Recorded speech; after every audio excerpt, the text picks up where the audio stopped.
Syukran kathiran wa jazakallah khairal jaza. Kita sampaikan kepada Al-Ustaz Fani Afandi yang telah menyampaikan kajian berkaitan dengan adab-adab dalam proses penguburan jenazah.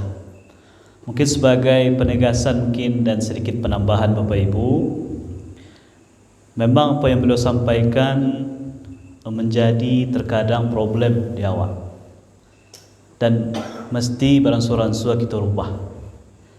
Di antaranya adalah ketika memandikan itu, wausawbanalah kita yang hadir memandikan tu yang mahram. Bahkan kalau bisa yang mahram pun yang satu jenis kelamin, kecuali kalaunya suami istri. Jangan sekali-kali latah awak bukan dari keluarga tetapi ikut menceliak ke dalam. Tahan diri, biarlah itu urusan keluarga. Karena sekali lagi masalah jenazah ko masalah yang cukup sensitif. Apalagi kalau ada hal-hal yang kurang elok didapati dari jenazah, nah terkadang mulut kita pun tidak bisa menahan diri untuk bercerita ke orang. Jadi tidak terpelihara yang namanya marwah mayit itu sendiri. Kemudian yang kedua, juga menegaskan yang disampaikan Ustaz Fani tadi, ketika kita dalam pemakaman atau di komplek kuburan itu, usahakan sebisa mungkin jangan sampai kaki-kaki awak kau menginjak yang namanya makam.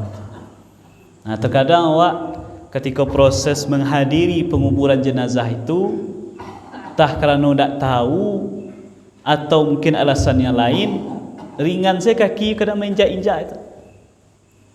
Padahal walaupun namanya jenazah, mayit lah hancur pun tulang belulangnya di dalam tu, tetap kita jaga kehormatan.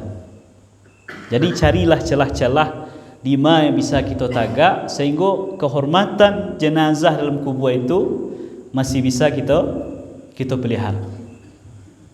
Kemudian juga mungkin di saat meminta doa. Kamu terkadang kalau di pemakaman agak risih dia minta berdoa, padahal korang sedang sibuk je kerja. Alasannya kalau nak kini ustaz biko orang paizan. Kau mesti je kita rubah. Ba pula kita berdoa kok wak berdoa kau orang sibuk je kerja. Jadi ancak selesaikan dulu. Lah selesai, sadonya lah selesai kerja bertanam-tanam wak baru kita berdoa. Bersabar kita sampai selesai berdoa, baru sama-sama pulang.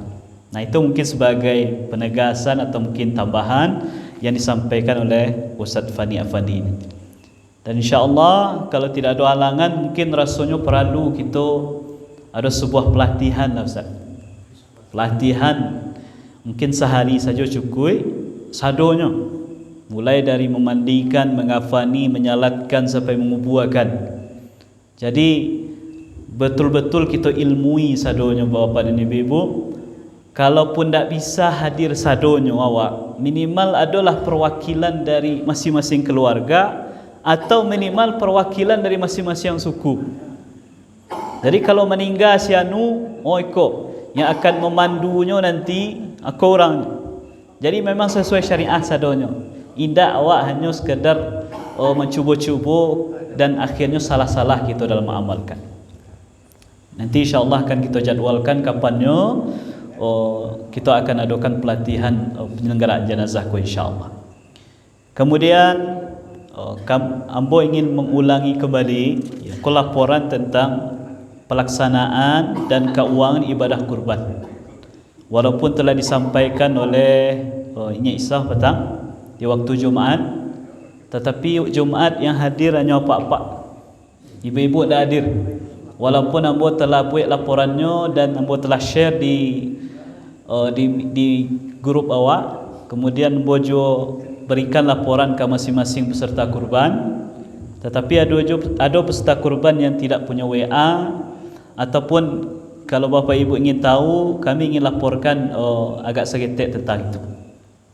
Yang pertama, pelaksanaan ibadah kurban awak alhamdulillah lah selesai. Kita laksanakan hari Selasa ke petang tanggal 20 Juli di halaman masjid awak dengan jumlah peserta kurban 49 orang atau 7 kelompok kurban yang kalau di total daging barasiah sadonyo lebih kurang itu sebesar 770 kilo. Tentu ko perkiraan tapi mendekati insya-Allah. Kemudian untuk transparansi lah supaya tidak ada tanya-tanya, kupon yang kita jalankan dua macamnya. Ada kupon untuk peserta, ada kupon untuk non peserta. Kalau peserta itu 3 kuponnya. Ada kupon gadang, kupon ketek 2. Kemudian untuk non peserta itu kupon ketek 1 atau 2 sesuai dengan bara jumlah anggota keluarga yang ada di rumah tu. Kita sampaikan di waktu kajian Ustaz Mauridin petang bahawa hitungannya satu kupon itu atau per 4 orang anggota keluarga dapat cek kupon. Nah, tetapi kami mohon maaf tentu dari panitia kalau seandainya dalam menjalankan kupon ada yang tidak sesuai kriteria tadi, ada yang mungkin tak tagihkan, karena memang data tentang kebutuhan kupon masyarakat itu perlu disempurnakan. Tetapi kalau hadir anggota keluarga itu di rumah, insyaAllah kita tanya ada tak tambahannya. Nah, yang patang tu yang mungkin ada yang bertanya di belakang, kok sianu nak dapat, sianu nak dapat. Kerana ada sebahagian dari bapa ibu ketika panitia jalan ke rumah-rumah, tidak ada di rumah. Jadi kita nak tahu kebutuhan di rumah tu persisnya barang. Nah, kemudian isian daging supaya jaleh kita sampaikan untuk peserta kurban berasiahnya 3 kilo kurang seketek lah. Kemudian untuk non peserta atau kupon ketek itu isinya sekitar 2 kilo kurang seketek.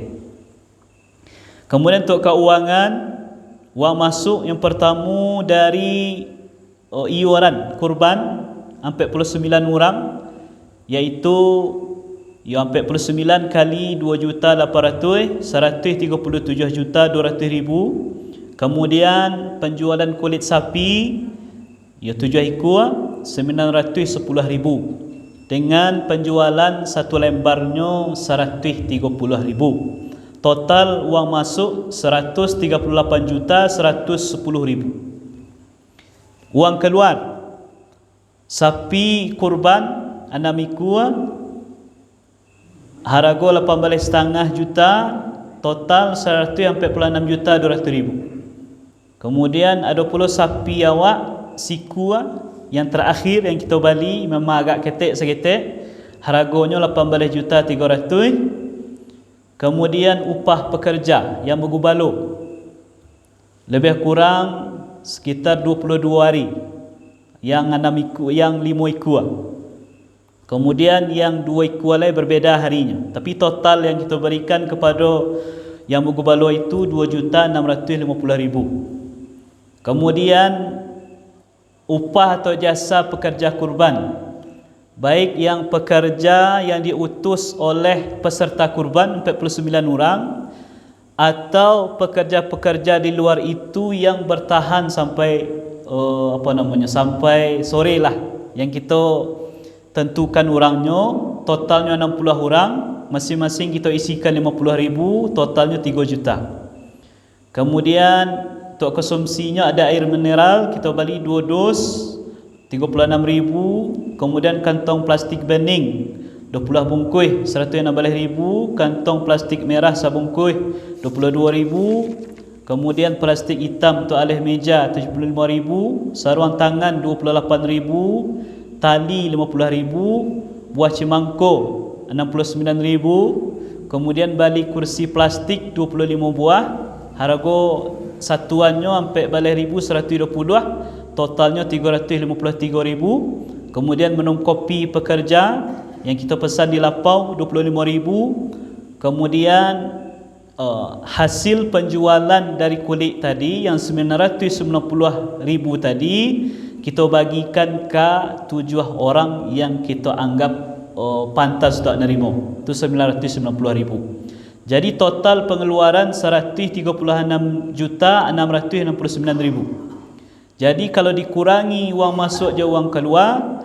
maka bersisalah dana 1.481.000 lebih kurang.